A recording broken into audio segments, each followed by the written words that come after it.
Hi, I'm David. I'm here to share a story I never thought I'd live to tell. It's a story that shook me to my core, made me question everything I believed in, and left me standing at the edge of my own sanity. It's about my wife, Emily, and how the woman I once loved more than life itself became the reason I feared for my own. Let me take you back to the beginning.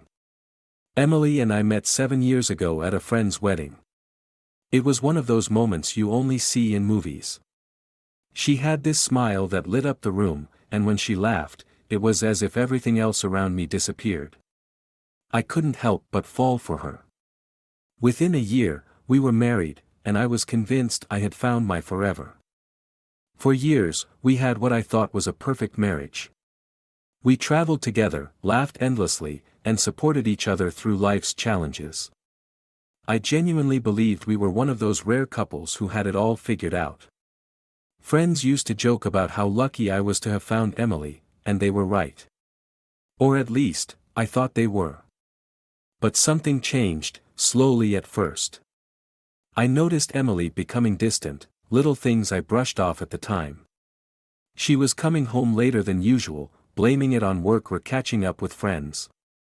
Her phone never left her hand, and she started putting it face down on the table, something she'd never done before. I ignored it, thinking I was just being paranoid. I remember one evening in particular.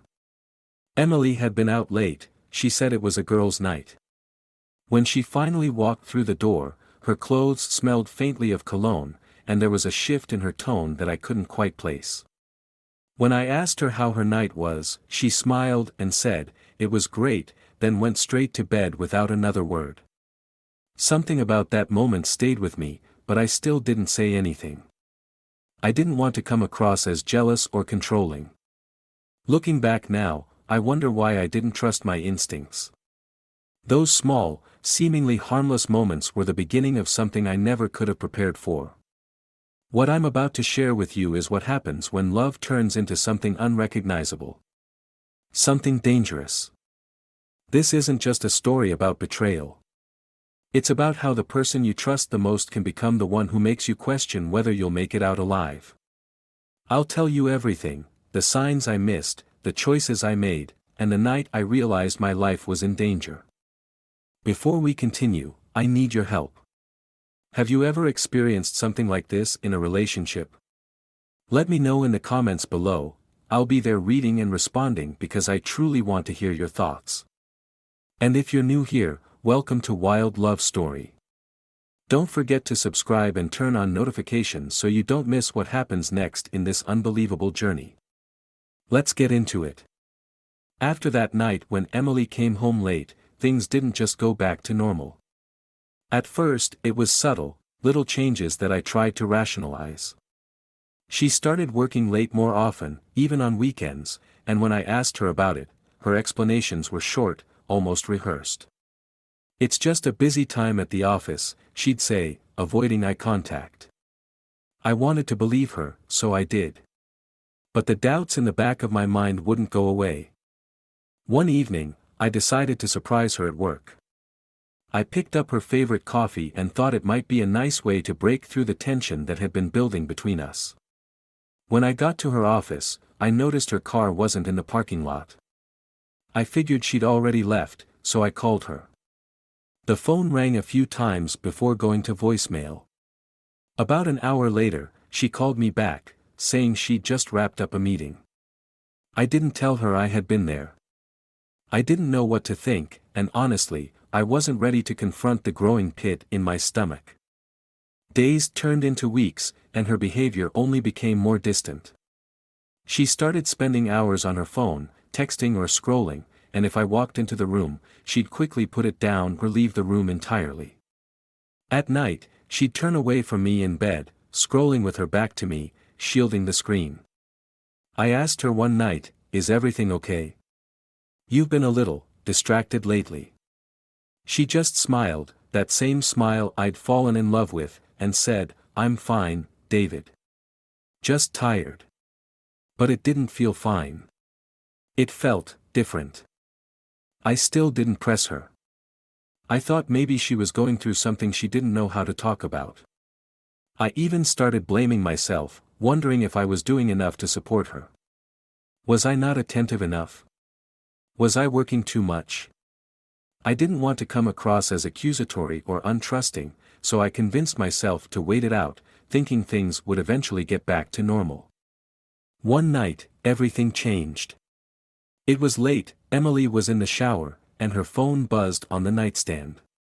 I glanced at the screen, and the notification caught my attention. It wasn't a name I recognized, just a string of numbers with no saved contact. The message read, "Can't wait to see you tomorrow. I missed you so much today." My chest tightened. I didn't want to jump to conclusions, but my mind was already racing. Who was this? Why were they texting her like that? I stared at the phone for what felt like an eternity before I put it back down, pretending I hadn't seen anything. When Emily came out of the shower, I asked her, "Who keeps texting you this late?" She looked at me, her face calm but her eyes, cold. "Just work," she said with a shrug, then climbed into bed.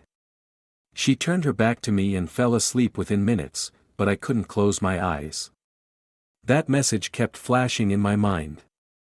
I knew I couldn't ignore it anymore. The next morning, I decided to look at her phone. I didn't want to invade her privacy, but I couldn't keep sitting in the dark. When she left for work, I tried to unlock it, but the password had changed. That wasn't normal, she'd always shared her password with me. My hands shook as I set the phone back down. I felt a mix of guilt and panic. What was she hiding from me? I tried to brush it off for a few more days, convincing myself I was overthinking. But then, one night, I overheard her on the phone. She was in the kitchen, speaking quietly, her voice barely audible. I couldn't make out what she was saying, but it didn't sound like work. It was soft, intimate, words meant for someone else. When I walked into the room, she hung up immediately. I asked her, "Who was that?" Her response was quick, "Just a friend from work." But her tone, her body language, it all felt wrong. That was the first time I allowed myself to truly question her. The first time I admitted to myself that maybe, just maybe, the woman I had trusted with my life wasn't being honest with me. I felt angry, betrayed, and ashamed for even thinking it. I wanted to believe there was an innocent explanation, but I couldn't ignore the sinking feeling in my gut anymore. Something was wrong, terribly wrong. It wasn't just her late nights or her guarded phone anymore. It was the way she looked at me, or rather, the way she didn't. Her smiles felt forced, her words empty. I could feel the space growing between us, and no matter how hard I tried to reach her, it felt like she was slipping further and further away. At this point, I had two choices. I could confront her head-on and demand the truth, or I could wait for more proof. Part of me hoped that if I waited, she'd come to me on her own. That she'd explain everything and we could fix whatever had gone wrong. But deep down, I already knew the truth, even if I wasn't ready to admit it to myself. What would you do in my situation? Would you confront her? Would you try to dig deeper? Or would you let it go, hoping it was all in your head? Let me know in the comments, I'll be there reading and responding to every single one. I need to know what you think, because at that moment, I felt completely lost. I need to know what you think, because at that moment, I felt completely lost. Every instinct in me was telling me something was wrong, but I didn't want to believe it. How could I? This was Emily, the woman I loved, the person I thought I knew better than anyone else in the world. But that night, everything changed in a way I never could have imagined. It was a Friday evening, and I came home early from work. I thought maybe we could spend some time together, just the two of us, like we used to. I wanted to talk, to find a way to bridge the growing distance between us. When I walked through the door, she was sitting at the kitchen table, staring down at her hands. She didn't even look up when I came in. Her expression was blank, almost nervous. "Hey," I said, trying to keep my voice light, like nothing was wrong. She looked up at me, and for a moment, I thought I saw something in her eyes, fear, maybe? Or guilt? I couldn't tell. She hesitated before saying, "We need to talk." Those 4 words hit me like a brick. My heart started racing as 1,000 possibilities ran through my mind. Was this it? Was she finally going to tell me the truth? Or was this the beginning of the end? "I'm pregnant," she said. Just like that. No preamble, no emotion, just the words, plain and simple. At first, I didn't know how to react. Pregnant? I had been waiting for this moment for years. We'd talked about starting a family, and now it was finally happening. But then, as the initial shock wore off, a darker thought crept into my mind. I tried to push it away, but it was like a shadow I couldn't ignore. Was this baby even mine? I stood there, frozen, unsure of what to say. I wanted to be happy, I really did. But something about the way she told me didn't feel right. There was no excitement in her voice, no joy in her expression. She wasn't looking at me, she was looking past me, like she couldn't bear to meet my eyes. I finally managed to ask, "How far along are you?" Her answer was quick, almost too quick. "About 8 weeks," she said. My mind started racing again, doing the math. 8 weeks. That would mean. I stopped myself before I could finish the thought. I didn't want to go there, not yet. I walked over and sat down across from her. "Emily," I said, trying to keep my voice steady, "this is good news, right? We've always talked about having a family." She nodded, but it felt forced. "Yeah," she said, barely above a whisper. "It's good news." But the words didn't match her expression. There was something she wasn't telling me, I could feel it. That night, I lay awake in bed, staring at the ceiling while she slept beside me. Or at least, I thought she was asleep. I couldn't stop thinking about the timing, about the message I'd seen on her phone, about all the unanswered questions that had been piling up over the past few months. I wanted to trust her, I really did. But the doubts were growing louder, and I couldn't silence them anymore. The next morning, I decided I couldn't keep this to myself any longer. I had to ask her. Over breakfast, I looked at her and said, "Emily, are you sure everything's okay? You've been acting different lately, and now with the baby, I just want to make sure we're on the same page." She didn't answer right away. Instead, she stared down at her plate, her fork motionless in her hand. Finally, she said, "What do you mean?" Her voice was calm, but there was an edge to it, like she was daring me to say what I was really thinking. I took a deep breath and said, is it mine?" The words felt heavy, like they were dragging me down. Her reaction was immediate. Her head snapped up, and her eyes locked onto mine. For a moment, she looked genuinely hurt, but then her expression changed. It was subtle, but I saw it, the flicker of something cold and calculated. "Of course it's yours," she said, her voice steady. "Why would you even ask me that?" I wanted to believe her. I wanted to take her at her word and move on. But something about the way she said it didn't sit right with me. Her tone was too controlled, too measured. It felt like she was trying to convince me, or maybe herself. I nodded and said, "Okay," but inside, I wasn't convinced. I needed answers, and I knew I wasn't going to get them from her, not yet. Over the next few days, things between us became even more strained. Emily acted like everything was fine, but I could tell she was on edge. She was avoiding me more than ever, spending hours on the phone or disappearing for long stretches of time. And the more she pulled away, the more certain I became that she was hiding something. I started to wonder if I was making a mistake by staying silent. Should I have pressed her for the truth? Should I have demanded a paternity test right then and there? Or was I just letting my own insecurities cloud my judgment? I didn't know what to do, and the uncertainty was eating me alive. The following week, I decided to take a step back and observe. I told myself I wasn't going to jump to conclusions or act impulsively. I needed to see things clearly, to gather more information before making any decisions. But every day, something else happened to make me question everything even more. One night, Emily told me she had to work late again. I nodded, pretending to believe her, but this time, I decided to check for myself. I drove to her office and parked across the street. Her car wasn't there. I waited for over an hour, watching every car that passed, every light that flickered in the building. She never showed up. My stomach churned as I drove back home, unsure of what I'd find. When I got home, her car was already in the driveway. She was sitting on the couch, scrolling through her phone as if she'd been there all evening. "Hey," she said casually when I walked in. "How was your day?" I didn't know how to respond. My mind was racing with questions, but I didn't say anything. I couldn't. Not yet. Over the next few days, I noticed more things that didn't add up. Receipts in her purse for restaurants we hadn't been to, unfamiliar scents on her clothes, whispers on the phone that stopped as soon as I walked into the room.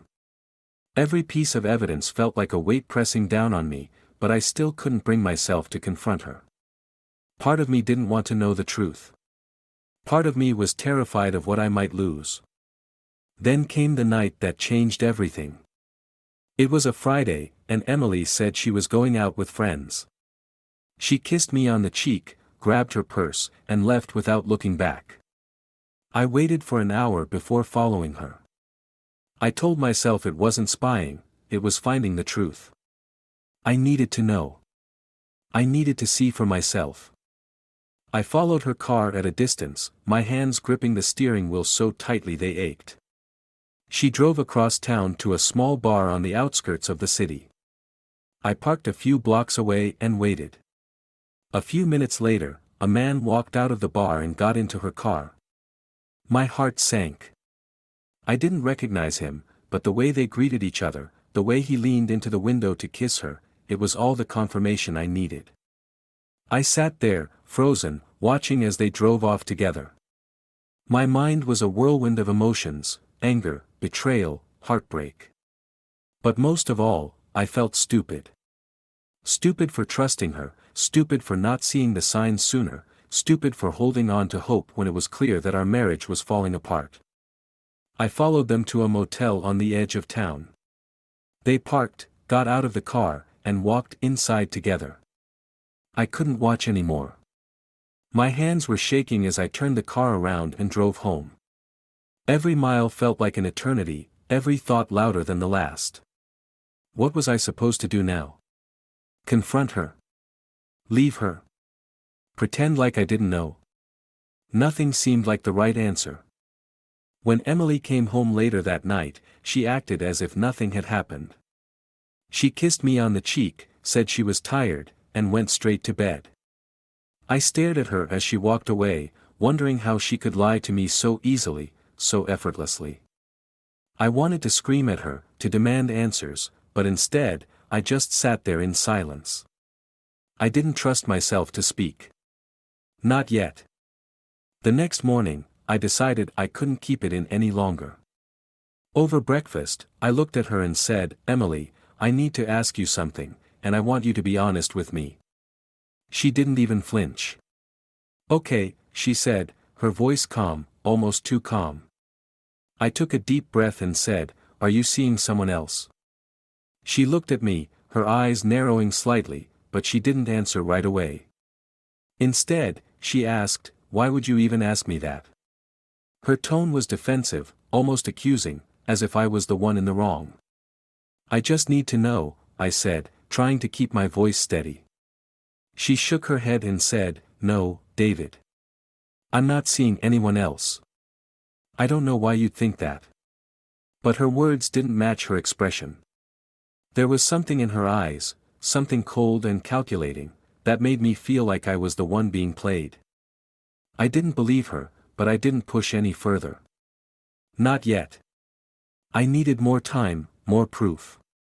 But the more I thought about it, the more I realized that proof didn't matter. I had seen enough.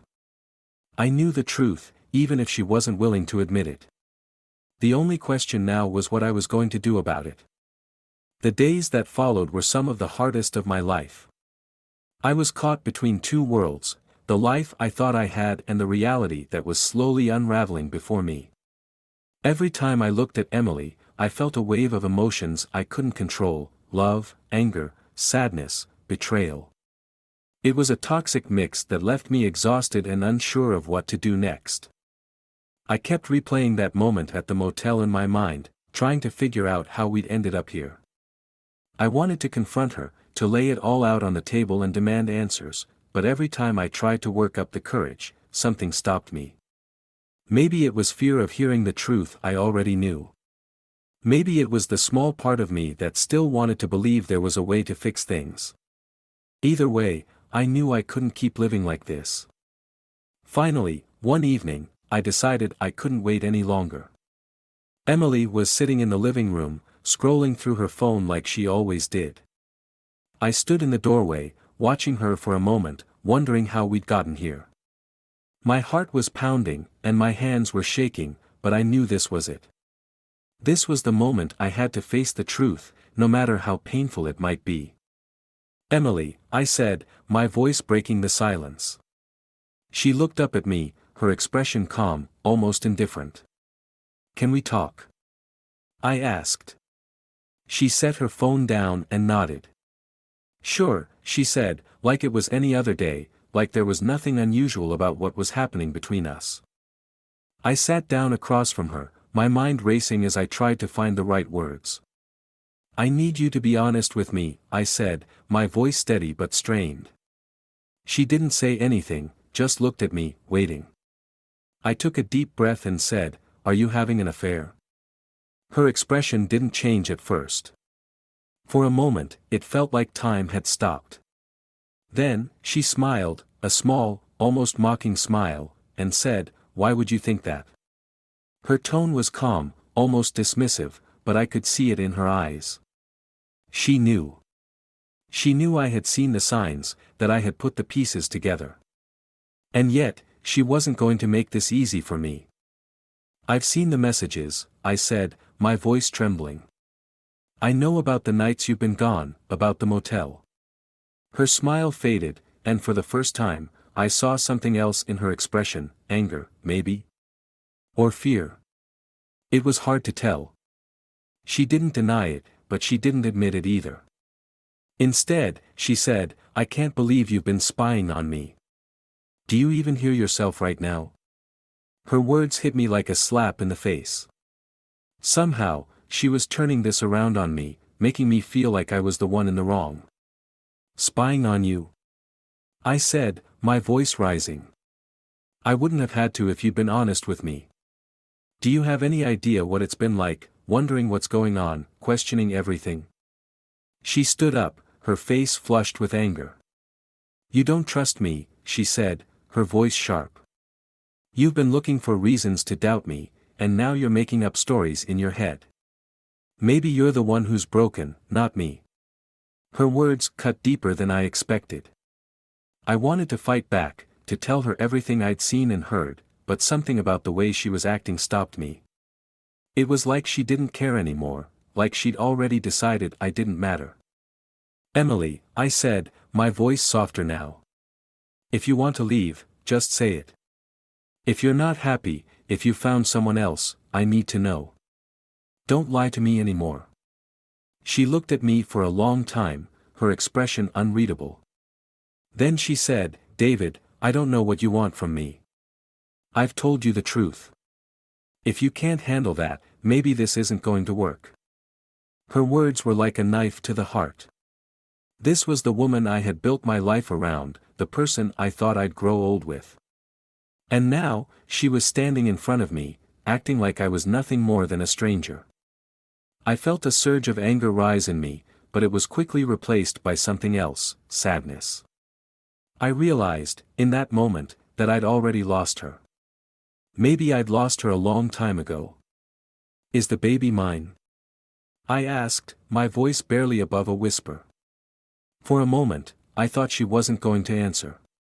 Then, finally, she said, "Of course it is." But the way she said it, the way she avoided my eyes, made it clear that she was lying. I didn't press her. I couldn't. I just nodded and walked away, feeling more broken than I ever thought possible. I spent the rest of the night sitting alone in the dark, trying to make sense of everything. I knew I couldn't keep living like this, but I didn't know what to do. Should I leave? Should I fight for the truth? Should I give her one more chance to come clean? Every option felt wrong, but I knew I couldn't stay in this limbo forever. After that conversation, I felt like a shell of myself. I couldn't sleep, I couldn't eat, and I could barely focus at work. Every time I closed my eyes, I replayed our argument in my head. The way she looked at me, the way she twisted my questions back onto me, the way she avoided the truth, it all made me feel like I was losing my grip on reality. I started to isolate myself, pulling away from friends and family. I didn't know how to talk about what was happening. How do you tell people that the person you love, the person you built your life around, is lying to your face? How do you explain that you don't even recognize your own marriage anymore? One evening, a friend of mine, Mark, called me out of the blue. He said he hadn't heard from me in weeks and wanted to check in. At first, I tried to brush him off, telling him I was fine, just busy with work. But Mark wasn't buying it. He kept pressing, asking me what was really going on, and finally, I broke down. I told him everything, the late nights, the motel, the argument, the baby. By the time I finished, there was a long silence on the other end of the line. "David," he finally said, "I'm going to be honest with you. It sounds like she's playing you. You deserve better than this." His words hit me hard. I knew he was right, but hearing it out loud made it feel real in a way I hadn't been ready to face. "What do I do?" I asked him. "How do I move forward?" Mark didn't have an easy answer. "You need to figure out what's best for you," he said. "But you can't keep living like this. It's not healthy." After that call, I started to think more seriously about what my next steps should be. I knew I couldn't keep living in limbo, but the thought of leaving was terrifying. This was my life, my marriage, my future, and walking away felt like admitting defeat. But staying felt like slowly drowning, and I didn't know how much longer I could hold my breath. A few days later, something happened that forced me to make a decision. I came home from work early and found Emily on the phone. She didn't hear me come in, and for a moment, I stood there, listening to her side of the conversation. "I can't keep this up much longer," she said, her voice low. "He's starting to ask questions." My heart stopped. I wanted to believe she was talking about work, but deep down, I knew she wasn't. I stepped into the room, and she froze when she saw me. "Who were you talking to?" I asked, my voice shaking. She hesitated, her eyes darting around the room as if she was searching for an escape. "Just a friend," she said, but her tone was defensive, almost panicked. I didn't believe her. "Emily," I said, taking a step closer, "I'm done playing games.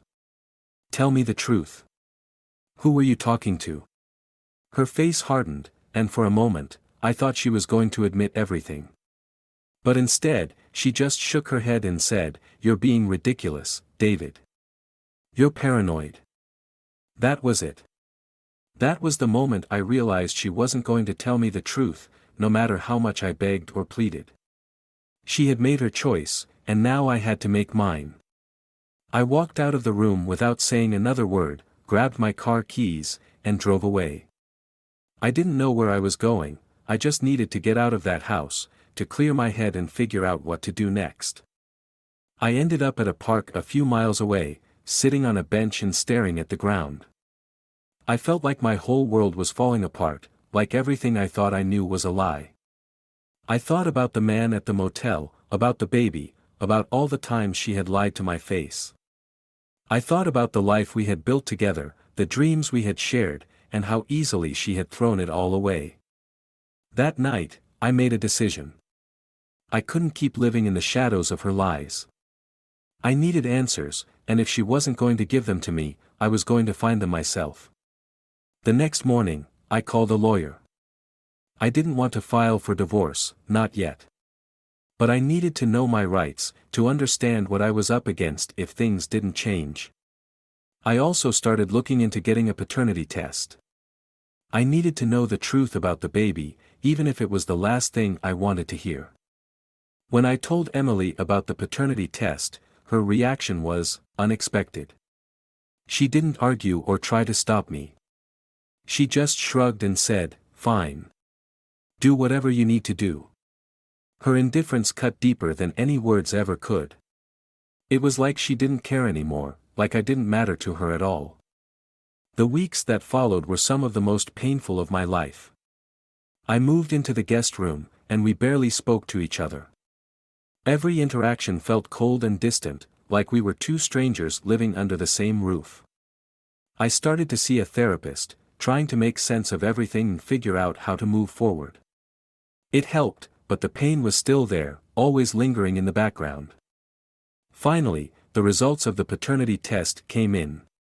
My hands were shaking as I opened the envelope, my heart racing as I read the words on the page. The baby wasn't mine. I felt like the ground had been ripped out from under me. I had been holding on to a small shred of hope, but now, even that was gone. Everything I thought I had, everything I thought I knew, it was all gone. I walked into the living room and handed the results to Emily. She read them without saying a word, then set them down on the coffee table. "I'm sorry," she said, her voice quiet. But it didn't feel like an apology. It felt like an admission of guilt, like she was finally acknowledging what I had known all along. I didn't respond. I just walked out of the room, out of the house, and out of the life we had built together. After I walked out that day, I drove for hours with no destination in mind. I ended up at the edge of a quiet lake, sitting in my car as the sun set over the water.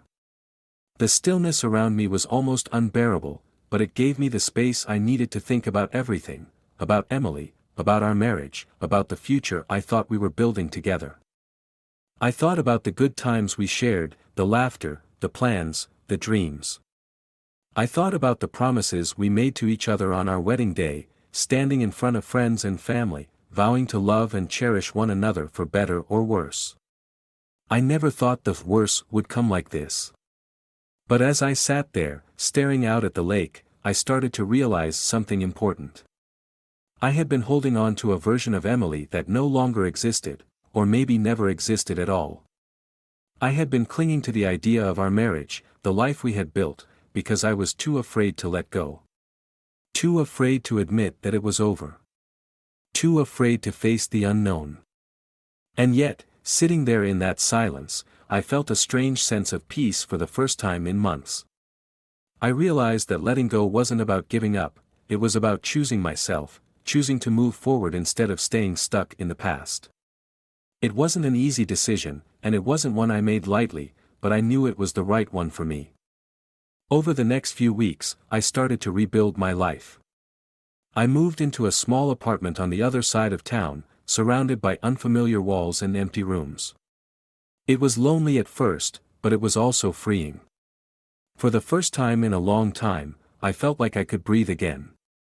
Like I had a chance to start over. I focused on taking care of myself, physically and emotionally. I spent more time with friends, people who reminded me of who I was before all of this. I went to therapy, unpacking the pain and confusion I had been carrying for so long. Slowly but surely, I started to feel like myself again. And though the scars from what happened will always be there, I've learned to carry them with grace instead of letting them weigh me down. As for Emily, we haven't spoken since the divorce was finalized. She reached out once, months later, saying she wanted to explain everything. But by then, I had already made peace with the fact that some questions would never have answers, and I didn't see the point in reopening old wounds. Maybe that makes me a coward. Or maybe it just means I've finally learned to put myself first. Looking back now, I realize that what happened wasn't just about Emily or the affair or even the baby. It was about me learning to recognize my own worth, to set boundaries, and to walk away from situations that no longer serve me. It was about choosing myself, even when it felt like the hardest thing in the world to do. If there's one thing I hope you take away from my story, it's this: you are worth more than the lies people tell you. You are worth more than the promises they break.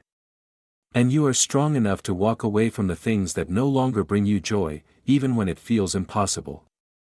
To those of you who have been through something similar, I want you to know that you're not alone.